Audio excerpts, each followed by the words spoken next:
రఘురామకృష్ణరాజు కేజ్రీవాల్ దెబ్బ తగిలినట్టుంది.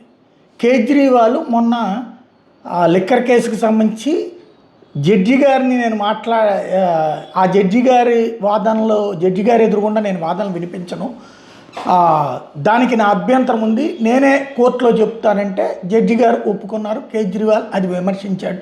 జడ్జిని విమర్శిస్తూ జడ్జి ఎదురుగుండా వాదనలు వినిపించారు. దాని తర్వాత ఆయన అది సోషల్ మీడియాలో కూడా పోస్ట్ చేస్తే ఢిల్లీ కోర్టు అది తీసేయమని చెప్పి ఆదేశాలు ఇచ్చింది. కేజ్రీవాల్ ఆ తర్వాత మళ్ళీ వాదిస్తానంటే నువ్వు ఏ హోదాలో పొమ్మనమని చెప్పింది. ఇప్పుడు రఘురామకృష్ణరాజు గారు ఆకివీడు ఆలయానికి సంబంధించి లాయర్ ద్వారా వాదించారు. తను వాదించడానికి సంబంధించి తన వ్యక్తిగతమైనటువంటి అంశం కాదు, కాకపోతే తను వాస్తవంగా అందులో ఒక హీరోయిక్ వర్కే చేసుకొచ్చారు. కానీ కోర్టులో తను వాదిస్తానని తను చెప్తానంటూ వచ్చారు. వాడు గొంతేనమ్మ టెంపుల్ అంటూ వేసిన పిటిషను ఆ విచారణ సందర్భంగా.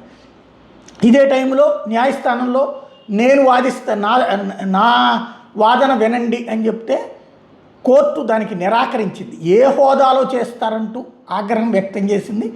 దాంతో ఆయన తన లాయర్ ద్వారానే వాదనలు వినిపించినట్టయింది. వాస్తవంగా ఆయన వాదించుంటే దీన్ని సోషల్ మీడియాలో పోస్ట్ చేసుకోవడానికి కుదురుండేది.